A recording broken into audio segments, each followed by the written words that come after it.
alhamdulillah kita selesai melakukan sidang yang kesekian kalinya. Ada 2 orang saksi di dalam kesaksian hari ini, yakni dari pihak media. Hari ini sudah terjawab secara keseluruhan bahwa dakwaan berkaitan dengan dakwaan yang berkaitan dengan mendistribusikan dalam undang-undang IT sudah jelas-jelas terbantahkan. Ini menjadi satu fakta yang tidak terbantahkan. Kenapa? Karena dari wartawan sendiri melihat secara langsung kejadian sebagai sumber berita.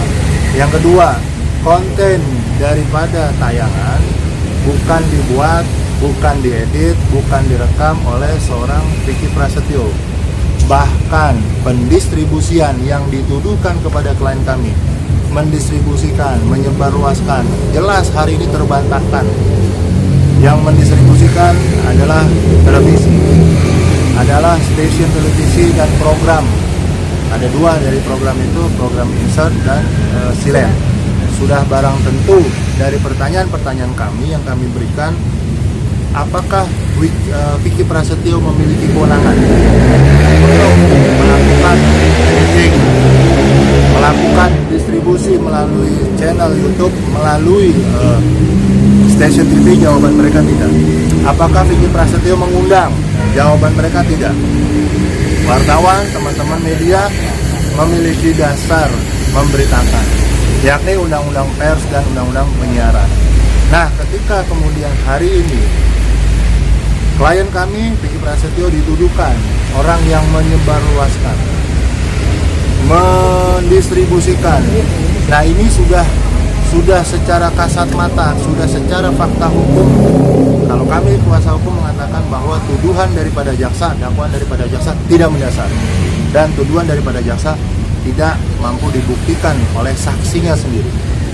Ini sudah sangat jelas. Bahkan tadi ada beberapa dari kesaksian, kembali lagi bukan kami, sekali lagi mohon maaf, bukan kami, tapi dari kesaksian daripada wartawannya sendiri.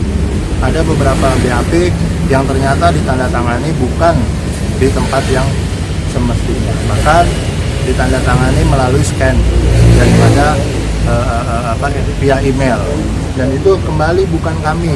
Itu adalah ungkapan, pernyataan dan kesaksian daripada saksi sendiri yang menyatakan itu di depan pengadilan, gitu loh. Dan ini menurut kami kembali kayak kemarin ada beberapa statement yang memang menurut kami kaget juga ya mendengar seperti itu. Makanya saya meyakini bahwa perkara ini, dalam hal ini klien kami jelas-jelas ya secara nyata betul marah melihat. Tadi dilihat ya wartawan, bagaimana kondisi Vicky tadi pada saat kejadian.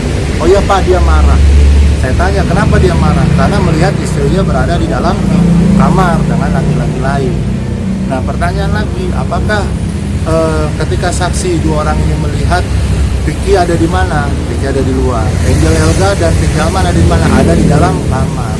Bahkan tadi ada statement, salah satu pernyataan daripada teman wartawan yang diperiksa, kamar dalam kondisi apa? Mereka menjawab dalam kondisi gelap. Nah, ini ya sudah barang tentu menjadi satu pertimbangan hakim nantinya, bahwa perkara ini klien kami jelas-jelas mempertahankan harkat dan martabatnya, dan bahkan dicatat dia melakukan tugas dan fungsinya sebagai seorang suami yang dilindungi oleh undang-undang.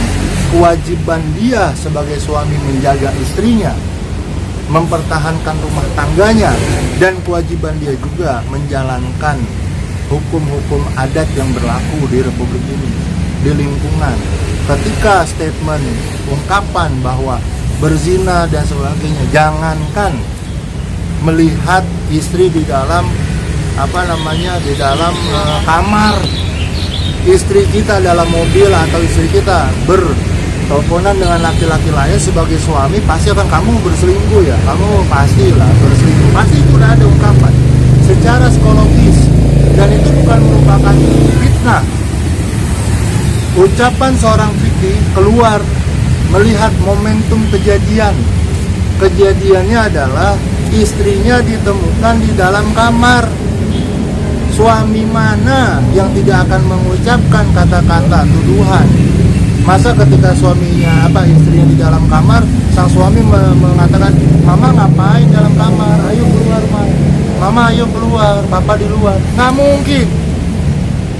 Pasti kondisinya marah melihat istri berada di dalam kamar dengan laki-laki lain. Ketika emosional ini adalah bagian daripada kejiwaan orang. Pasti dia akan marah, pasti dia akan mengungkapkan ungkapan kemarahan.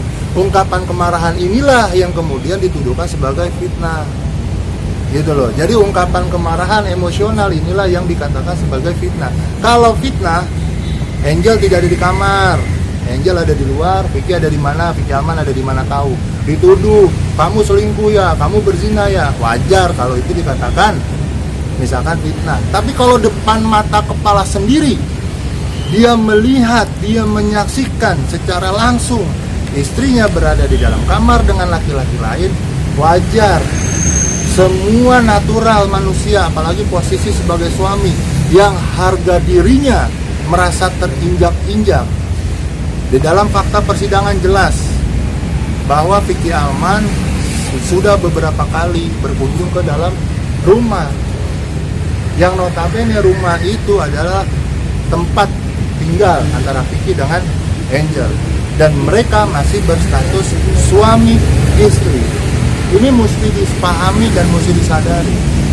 Kalau itu dikatakan fitnah, berarti beritanya berita bohong, berarti faktanya tidak ada. Yang dimaksudkan perselingkuhan, perzinahan seperti apa? Perspektifnya luas, gitu loh.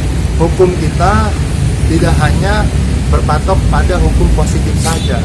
Hukum positif ini tercerminkan dari hukum adat, hukum istiadat, norma-norma budaya yang berlaku. Bahkan RT sudah mengatakan itu bukan yang normal.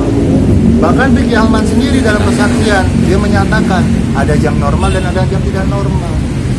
Bukan dari pihak kami yang melakukan pembelaan, tapi dari saksi-saksi sendiri yang pada akhirnya membentuk satu kesimpulan dalam persidangan bahwa Vicky Prasetyo dalam hal ini tidak patut, tidak layak dinyatakan sebagai terdakwa. Menurut versi kami, bahwa Vicky mempertahankan harkat dan martabatnya seorang suami, dan dia juga menjalankan